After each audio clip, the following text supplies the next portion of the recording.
ബോളിവുഡ് ഗായകൻ സുബീൻ ഗാർഗിന്റെ മരണത്തിൽ മാനേജറും സിംഗപ്പൂരിലെ പരിപാടി സംഘാടകനും അറസ്റ്റിൽ. മാനേജർ സിദ്ധാർത്ഥ ശർമ്മയെ 14 ദിവസത്തെ കസ്റ്റഡിയിൽ വിട്ടു. സുബീന്റെ മൊബൈൽ ഫോൺ മാനേജറിൽ നിന്ന് പോലീസ് കണ്ടെത്തിയിട്ടുണ്ട്.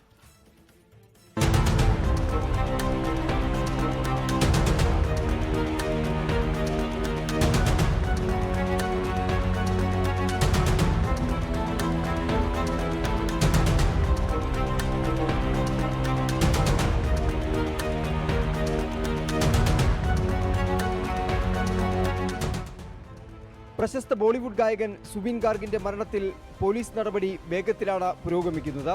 സിംഗപ്പൂരിൽ നിന്ന് കസ്റ്റഡിയിലെടുത്ത സുബീന്റെ പരിപാടിയുടെ സംഘാടകൻ ശ്യാം കാനു മഹന്തയെ ഡൽഹിയിലെത്തിച്ച് അറസ്റ്റ് രേഖപ്പെടുത്തി. ഗുരുഗ്രാമിലെ അപ്പാർട്ട്മെന്റിൽ നിന്നാണ് സുബീന്റെ മാനേജർ സിദ്ധാർത്ഥ ശർമ്മയെ അറസ്റ്റ് ചെയ്തത്. അറസ്റ്റിനു പിന്നാലെ ഇരുവരെയും ഇന്ന് പുലർച്ചെയോടെ ഗുവാഹത്തിയിലെത്തിച്ച് ചീഫ് ജുഡീഷ്യൽ മജിസ്ട്രേറ്റിന് മുൻപിൽ ഹാജരാക്കി. മാനേജർ സിദ്ധാർത്ഥ ശർമ്മയെ പ്രത്യേക അന്വേഷണ സംഘത്തിന്റെ കസ്റ്റഡിയിൽ 14 ദിവസത്തേക്ക് വിട്ടു. ഇയാളിൽ നിന്ന് സുബീന്റെ മൊബൈൽ ഫോണും പോലീസ് കണ്ടെടുത്തു. ഇരുവരെയും പ്രത്യേക അന്വേഷണ സംഘം വിശദമായി ചോദ്യം ചെയ്യും.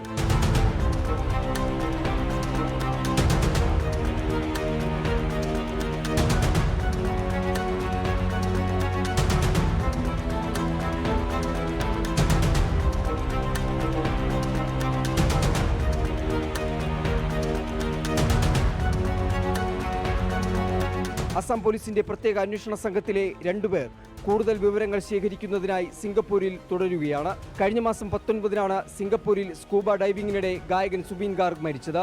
പരിപാടിയുടെ സംഘാടകർക്കെതിരെ ഗായകന്റെ കുടുംബവും രംഗത്തെത്തിയിരുന്നു. 24 ഡൽഹി. ലോകത്തെവിടെയായാലും ഏത് സമയത്തും 24 വാർത്തകളും ഓഗ്മെന്റഡ് റിയാലിറ്റി പാക്കേജുകളും എക്സ്പ്ലെയിനറുകളും വിശദമായി കാണാൻ ഞങ്ങളുടെ യൂട്യൂബ് ചാനൽ നിങ്ങൾക്ക് സബ്സ്ക്രൈബ് ചെയ്യാം.